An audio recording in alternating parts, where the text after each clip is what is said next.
Well, good afternoon, everyone, and welcome to the STL History Live series. Many of you know I'm Tammy Goldman, Director of Tourism and Group Sales at Missouri Historical Society. Today, I'm your behind the scenes assistant. So just a few more minutes from me, and then I will let Amanda take it away. Before we begin, let me just take a few moments to share my gratitude for the support that we receive from so many, especially the Zoo Museum Tax District. We are sincerely grateful for your tax contributions. To those in our audience that are members, we truly appreciate your continued support as well. And for those of you that are interested in becoming a member, I'll feature a link to the page on our website that you can copy and paste later in this program.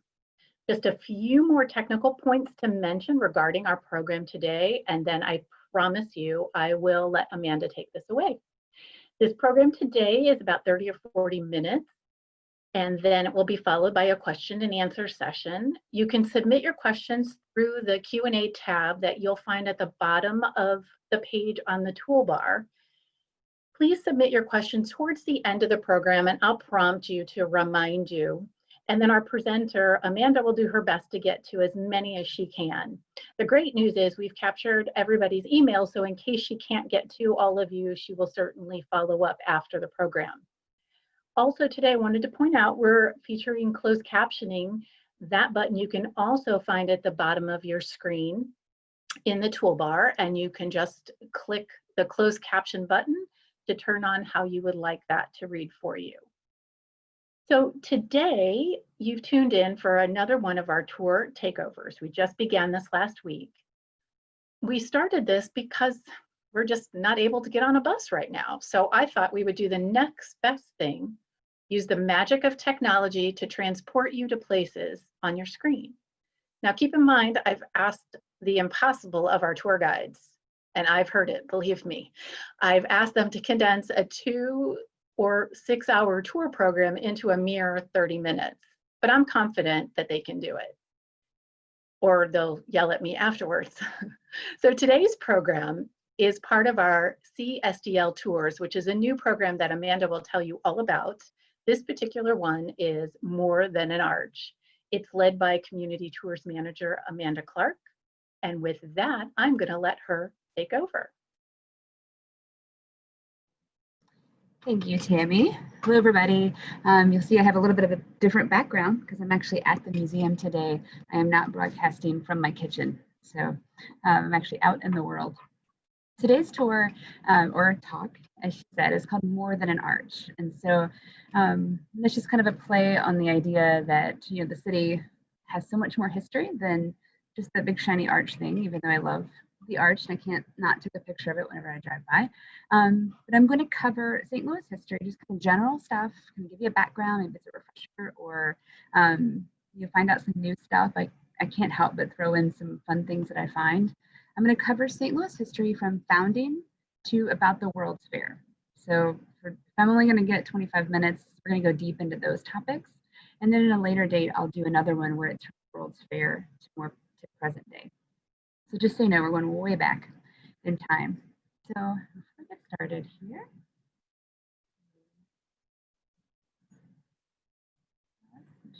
Oh, I messed it up.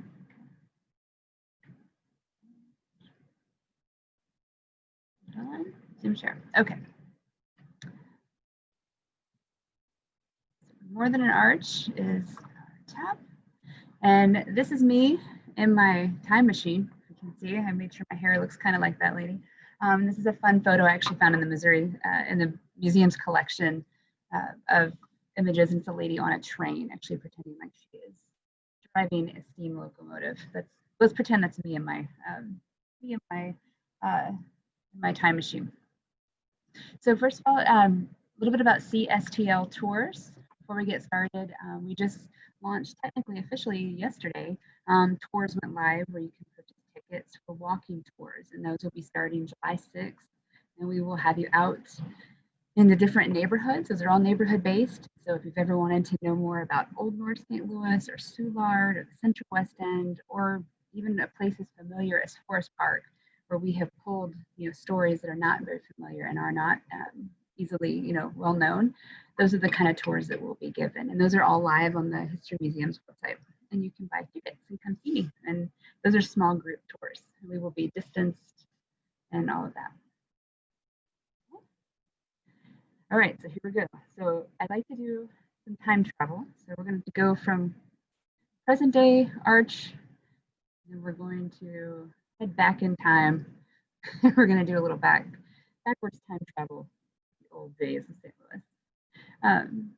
Okay, so to get us started, so early St. Louis, Laclede and Chouteau, those are the two names that you're going to see on, you know, lots of stuff. This is your first time with St. Louis history. The Pierre Laclede, he comes from France in the 1750s. He actually heads from France to New Orleans, and that's where he meets Marie Chouteau. We'll talk about her in a second. But they meet in New Orleans. He he's with a group of businessmen called Laclede, Maxent and Company of New Orleans, and they decide to head north on the Mississippi River to establish a fur trading post. And so they come up the Mississippi. They, you know, St. Genevieve is already up here, Fort Chartres is already up here. There are already settlements in this area, but he notices this is a really good one. This is one up on a bluff. You've got a great view of, you know, both Illinois and what would become Missouri. But it's a good high spot. The river's not going to flood too badly, and so he sets up. A little background on the images that I have here. The image on the left is a sketch of a float, and so you're hearing that right. That's for a parade float for the early 20th century that was supposed to be part of the Veiled Prophet parades. There was an artist that actually designed several very elaborate floats for those parades. And then in the right, we have a monument that used to be down on the riverfront that is long gone now, but it used to note where they landed and where they started the village. So here we have Pierre Laclede on the left. If you haven't seen that statue, he is presiding over at City Hall, and he is right off of Market Street. And so Pierre Laclede, like I said, he comes here from the Pyrenees Mountains in France and near the Spanish border. And so he actually comes from an area called Béarn, and I have a photo of Béarn in a moment that something interesting historically about coming from there is that that's not a place that a lot of people leave and go off to a raucous, you know, chaotic place like New Orleans. So he leaves France. He's a younger son. He knows that to make his way in the world, he's got to leave. And so he comes over, goes to New Orleans, and starts his fortune, starts his story there. When he gets to New Orleans, he meets Marie Chouteau, who at the time, she was married. Her husband, Rene Chouteau, had left her behind. He had gone back to France. And by all accounts, their marriage was not a fun one.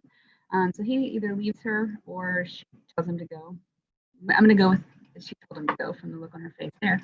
So she's married, but her husband is not in New Orleans.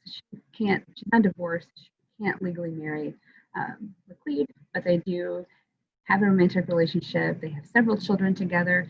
Interestingly, those children are all with the last name of Chouteau. So they have 4 children together, but they carry the name of her first husband. So they come to he comes on up the river, founds the fur trading village with her son Auguste Chouteau, and then she comes a little while later with the rest of the children. And she goes on to be, you know, some people use the phrase mother of St. Louis. That's a controversial term, but she's one of the early socialites. She has a lot of wealth. She has a lot of money. She marries her daughters off into powerful families. Her sons have lots of money. She herself is a slave owner. She has a plantation kind of close to where Grand Avenue and 40 is now. So she's a complicated figure in St. Louis history. Has her own story to tell for sure. Okay, so this is a photo of where Laclede comes from. His house is actually still standing. As of the late 20th century, the house he was born in the 1700s was still standing in this little village. He leaves here and goes to New Orleans. When he founds the fur trading village, he has given a name, and so thinking that the land is owned by France, that's who's paying for him to do this. He names it after King Louis IX, and at the current time, the King of France was Louis XV, but his patron saint was King Louis IX, the Crusader king. So that is who we're actually named after. King Louis IX, who was a 13th century medieval king and heavy into the Crusades. So he's got a complicated history as well. The early village of St. Louis is kind of this is a lantern slide. So it's not a fantastic image that we have, but this is the village that he lays out. And so you see a fort in the upper right of the street grid that he's given. You see there's a lake in that upper left there. That's later Chateau's Pond, Mill Pond, and then you have a little river. This is not the River de Pere. This is another waterway that comes down. And then you have two islands. You have what will become Bloody Island, and then you have Duncan's Island down here. So early St. Louis, not peaceful. It is beautiful, and it is, it's a nice spot, but it's also a place with unforgiving weather, highly vulnerable to attack from both unfriendly Native American groups and on one occasion the British, who actually launched an attack as part of the Revolutionary War. And they also had a lot of disease that ran through the village at different times, not a lot of food. So they had a lot of struggle in the early years of the village's existence. And I talked earlier about how when Laclede gets here, this is French land. He does not know at the time that it has been passed over to Spain. So within a few years, Spanish government shows up and takes over control of the village. And this is a peaceful thing. And they're the ones that give out a lot of the big land grants that are later part of laying out the city. So we are one of the few American cities that have been under the control of three major empires. In a sense, we've been under the control of France, Spain, and then later the US. So I found this little history, and you don't have to read the words that are about to come up because I'm going to highlight some of them. I found this in an 1850s book called For Citizens and Strangers of St. Louis, and it gives a St. Louis history. In giving that early St. Louis history, it pulls out some French phrases, such as the year 1780, and it calls it L'année du Grand Coup, or the year of the great attack, and it's talking about that British attack. And then later it says the year 1785 as L'année du Grand Coup, or the year of the great waters, and it's a flood that's at the time the largest one they had seen. 1788, we have the year of the 10 barges, because 10 barges came from New Orleans that year. So it's a big story. And then you have a freezing year, 82 degrees below zero in 1799. So they call that the year of the Great Winter. And then in 1801, they have a lot of disease. So throughout the rest of the presentation, I'm pulling from maps from different time periods in St. Louis history. So you're looking at one from 1804. So you can see that from 1764, that early image that we just saw, how much the city has grown just in about 40 years. So 1804 is the year after the Louisiana Purchase. So this is when we're in that transition between being a Spanish/French territory into being part of the United States. The highlighted square, that little purple square, that is the land of Auguste Chouteau. So this map, it shows every house in St. Louis, and the black bars are stone houses, and the gray boxes are wood houses. So that's Auguste's land, and you can see he's across the street. The one that's right above him, plot number 59, is the priest's house and the Catholic Church. That is exactly where the old cathedral is sitting now. So Auguste's house that he builds, first it's Laclede's land, and he builds a little house, and then after his death, Auguste tears down the little house and builds this. This is the great Chateau mansion that used to sit right on the riverfront. This is almost exactly where the south leg of the arch is now. So it's the very Creole, you have your porches, that roof style. This is a rendering of the Chateau mansion. Okay, so next I have another map from 1804 that has a really interesting story. So this one is actually drawn by a man that was secretly being paid by the British to draw maps of cities and villages along the Mississippi River. And so his spelling is off and has some very fun misspellings in here. St. Louis, entrenched Camp French. And so he is suggesting where they should put their forts, which he is assuming will be very handy. He's a spy for the British. He's assuming that, if I tell them where their forts should go, and then we will have knowledge then of where they are. It's going to zoom in here in a second, kind of show some of the fun details of this map. Let's see. And then you see, and he again has suggested where these forts go. So those forts were never built except for the one right in the middle here. Okay.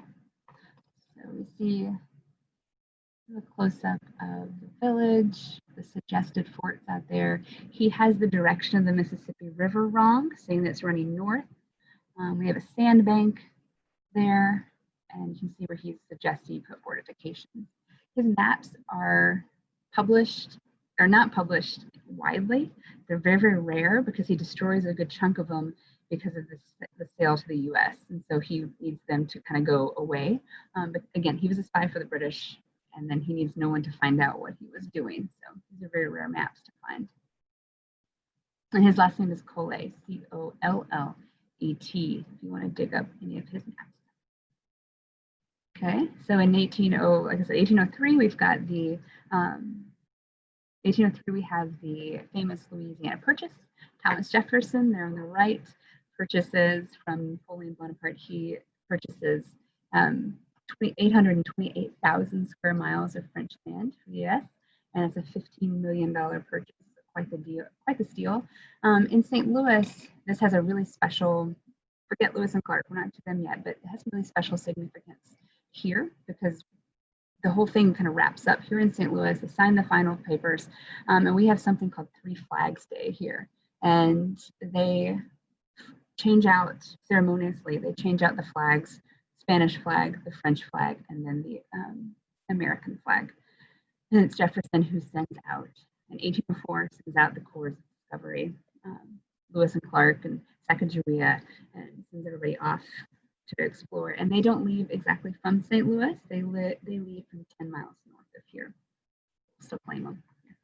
And it's interesting to think of how they leave in 1804. They come back 2 years later, and everyone assumes they're dead, and they kind of row up into St. Louis, and they're in tattered clothes, and their canoes are all beat up. And it must have been a very interesting sight on the riverfront.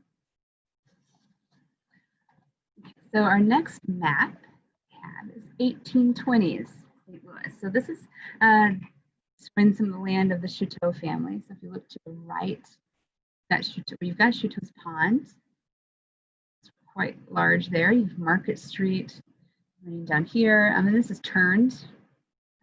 The Mississippi River is in the upper left corner. So just so you know, this is turned sideways. And you're seeing some of those tracts of land as they were owned by the Chouteau family. And this really shows how much land they were holding in the 1820s.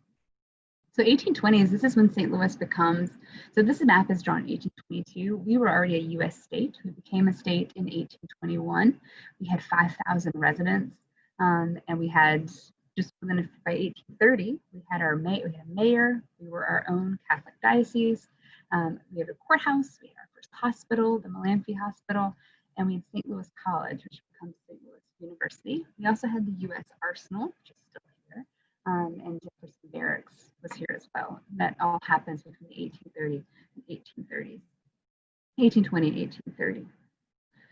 By 1835, we have a good commercial corridor happening downtown, so we're really getting our feet under us by that point.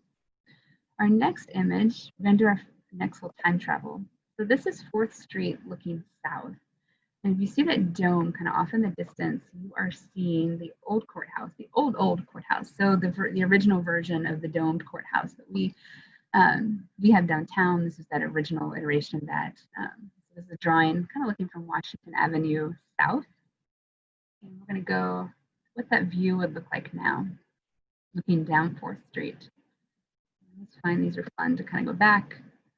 See, this is like this really quaint residential area into what it looks like now. Okay, and we're going to move into another map. So now we're in the 1840s, so 1844. So St. Louis is right on the cusp of some really big stuff happening here. So we are in the 1840s, we have 5 steamboats a day that are showing up on the riverfront. We've got lots of smoke happening. You can see the courthouse there in the image on the upper left. We also have huge, in 1844, we have a huge flood that hits the city. The reports of that flood are that the Mississippi River was at points 12 miles wide in the low points around St. Louis.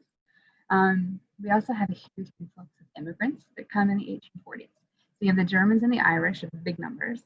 You have the Irish famine, the Great Irish Famine that happens in 1846 until 1852. So that's pushing a lot of people here.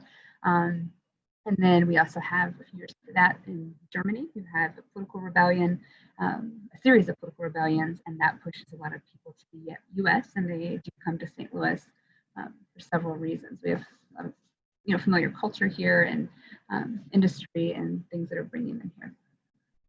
So that's the 1840s. And you still see that Chouteau's Pond is still here.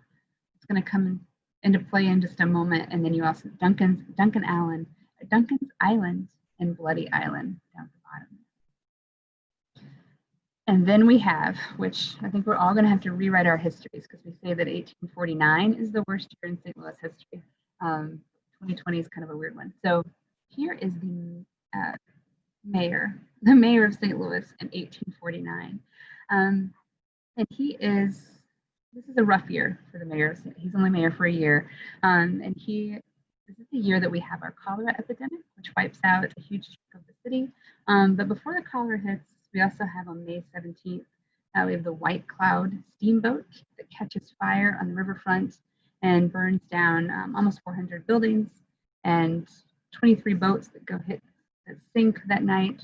Here's a daguerreotype of some of that damage to the old cathedral in the background there. There's damage. It's a really interesting, great view of that. So 400 buildings, and it's also the first fire in the United States in which a firefighter was killed in the line of duty, and he was the chief actually of the burgeoning fire department. And it's because of this fire that we had our first building code that required brick or stone structure, which came in handy. So we had all that nice clay in the ground.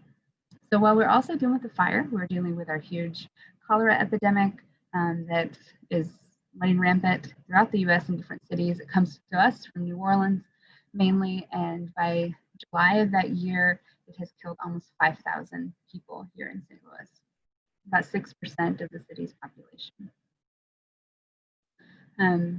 There is no shortage of but interesting images of the different solutions medical solutions for cholera, because it was a pretty awful way to die very quick. But I find this one interesting, the avoid raw vegetables and unripe fruit, abstain from cold water, and above all from ardent spirits. The avoiding raw vegetables is interesting because that mayor that we showed before, he banned vegetables for a month that year and trying to figure out where this sickness was coming from because they did not know at the time. So that's in the 1840s. We end out the 1840s. Next map that we have is going to take us into the 1850s. I've got a little piece of it there that is magnified to show that the Grand Prairie Common is still listed on here. The Prairie de Noyer is up in the upper left corner. These are all holdovers from the common, what were called common fields that the original French city planners were laying out. During the 1850s that the city gets right around 77,000 people, and we have, that's the 1850s is when we get our first high school. Washington University is founded, Lafayette Park, first public park, Lafayette Park is.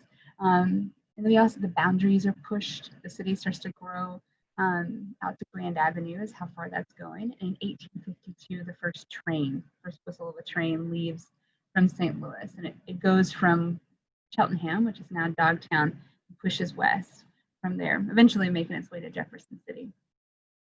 The Civil War, however, is on the horizon. So the 1850s is also the time when things, in St. Louis, because we were on that edge between North and South, we were kind of a place that's very confusing historically. It's a slave state, but we had a lot of Union power here, a lot of different, a lot of things going on here. But the thing before that we have is the Dred and Harriet Scott case, which is a very famous case tried. It's a freedom case, so it's Harriet Scott. We're going to give her moment. So a freedom case is when an enslaved person takes a case to court saying that they have an argument for being a freed person. And that usually hinges on, wills or estates, or maybe they lived in a certain territory. And that's how Harriet and Dred, that's how their case came about. They met in the northern Midwest, and her owner actually legally married them. So later, when they're in St. Louis, their owner dies. They are able to, and his wife takes ownership. They're able to appeal that and take it to court. What's interesting is it's called the Dred Scott case, but the two of them walked in and filed separate cases.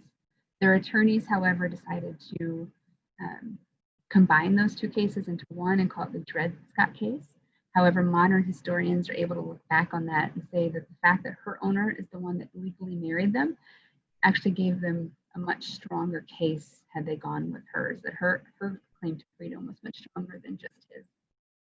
I have an image there of the eldest daughter, Eliza, and during the 10 years of the decade, they were fighting for their freedom and going through their appeals, which went all the way to the U.S. Supreme Court. Their daughters were being held in Illinois for safety by community members that were held so that there were no threats to them. And so it's interesting, if you're ever down at the courthouse in downtown St. Louis and you see the Dred and Harriet Scott statue, keep in mind that that's a beautiful place to put that statue, because they are looking over into Illinois where their daughters are, which Harriet, when she was interviewed later, noted that that's what kept them going, with family and wanting to keep her family together. Okay, so now we're going to move into 1870, so some boom years for St. Louis. This is a really fun map from 1870, and not only is it fun because it has these circles, these concentric circles that show 5 miles, 10 miles, 15, which is kind of interesting,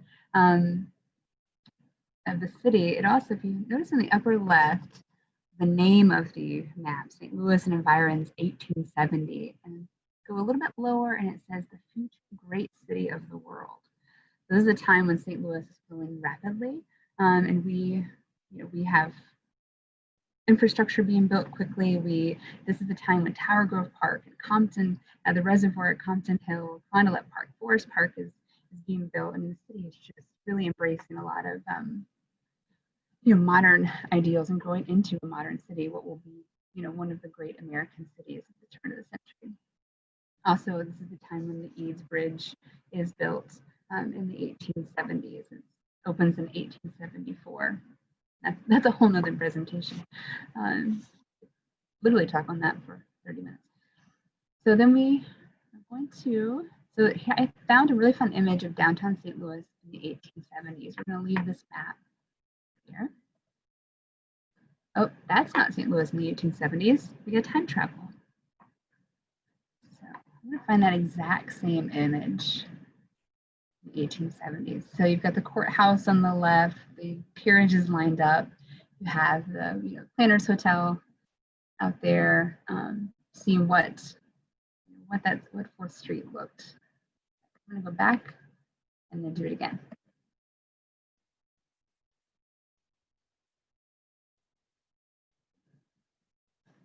It's really fun. Could do that all day. Let's do it one more time. Such a great photo of St. Louis during that time. Okay, so then before, and I've got a really fun image. I'm gonna give you all a second to kind of see if you can guess what you're looking at there. Very common sight, a place that a lot of us pass by pretty regularly. And then I'm gonna time travel forward in just a moment.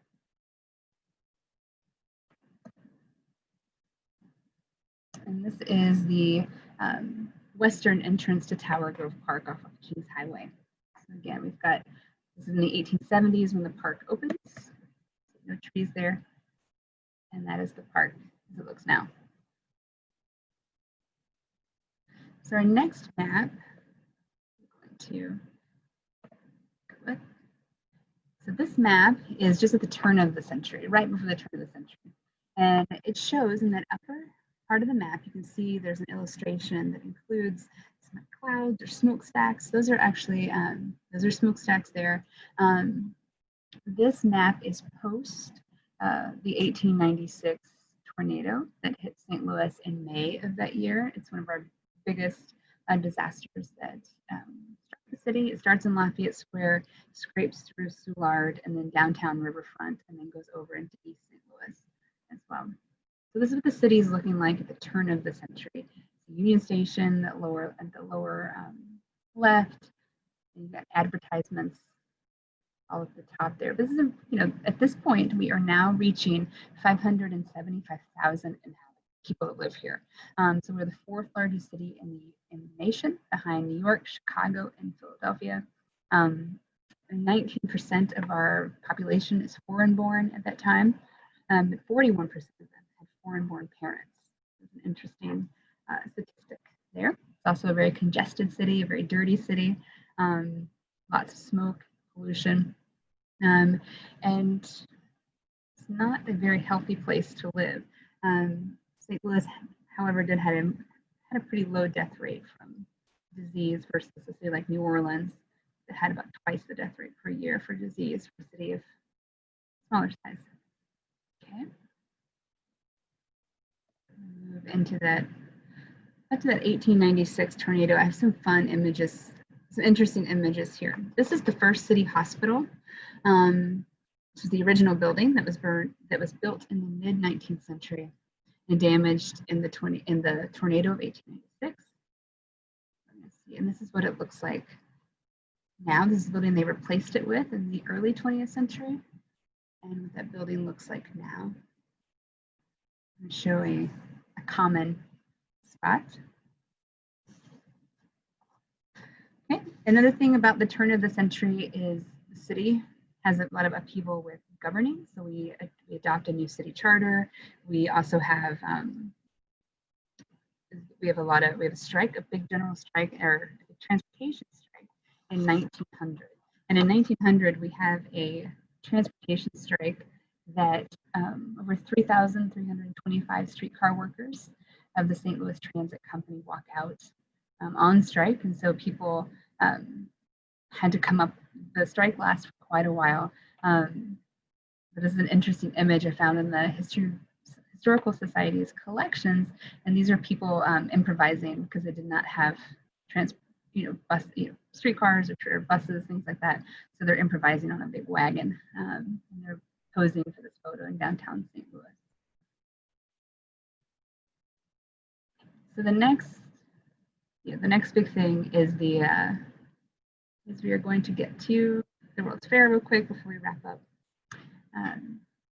So this is building the World's Fair. So Forest Park out, they have to clear the land. So the fair itself only took up 75% of the park that we think it did. So it was not all of Forest Park. It was only a quarter of it. So 3/4 of the park. So they clear all the trees.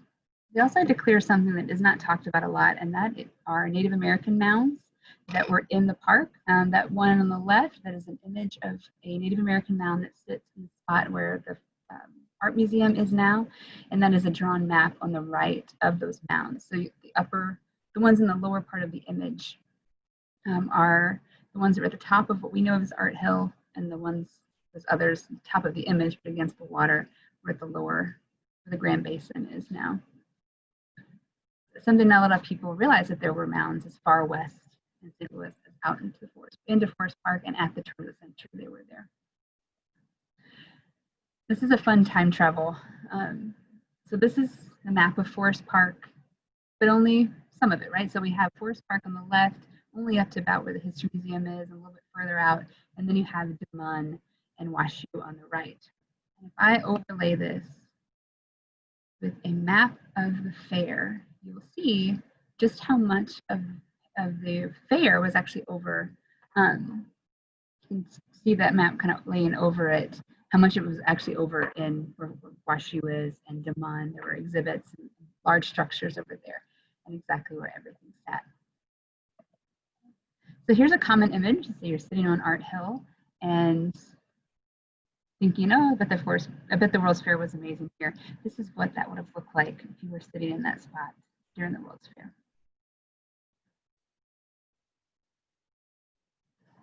Do that one more time. And that is the Palace of Electricity. Yeah, so that was beautifully lit up at night. Okay, so here is we're looking at the entrance to the States building. So the US government building is that center structure. And you have a sunken garden there in the middle. And I think this is the end of my presentation here. And I'm going to leave you with this image, which is what is there now. So that is the exact spot where the World's Fair Pavilion is now. Some more kind of images of things that were at the fair. This is the Tyrolean Alps that were part of the Pike. And this is where those were. So at the History Museum, where I am sitting right now. And then I'm not going to make it to those things because I talked way too much about early stuff. So to tune in the next time I do a More Than an Arch presentation. So Tammy, if you want to take it from there. Sure. Yes, we've opened it up for questions. I know that we had a little bit of an issue with the volume. Okay. So those were some of the questions, and we'll address that for later programs. But okay. I would encourage everybody now, we have a few minutes left. If you have any questions for Amanda in regards to this presentation or the CSTL tours that are going to get started in just a few weeks, now is a great time. Yeah. And I apologize for the audio.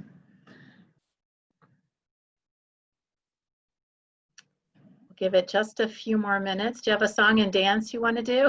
I always have a song and dance. This is my song and dance. St. Louis history. Had a great one. I give everybody a tour of my office here and all my fun St. Louis history books and memorabilia and things. Well, it looks like you covered a lot. And oh, there we go. Yeah, question. Oh. You're welcome. It's always nice to see. Thank you. So we got a partial question, John. There you go. Chouteau's Pond was drained after in the early 1850s, right after the cholera epidemic, and that is where the Enterprise Center and City Hall, that general area, Union Station, that general area is where that pond was.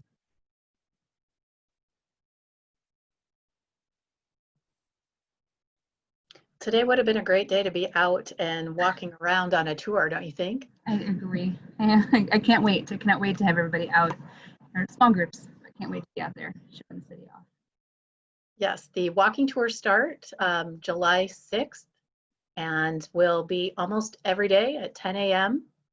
and a few will be offered at 4 p.m.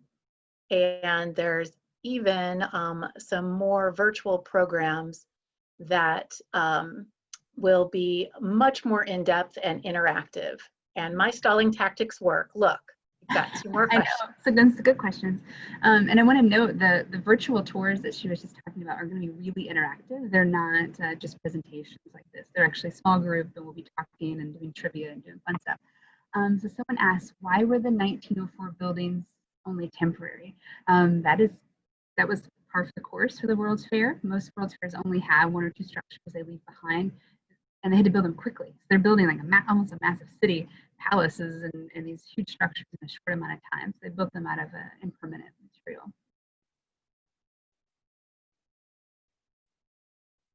Yeah, and then I have Sue asking one of my favorite questions. Is there any Chouteau ancestors still living in St. Louis? Yes, absolutely. I have met them. May have acted like a total weirdo when I met them because I thought they were celebrities.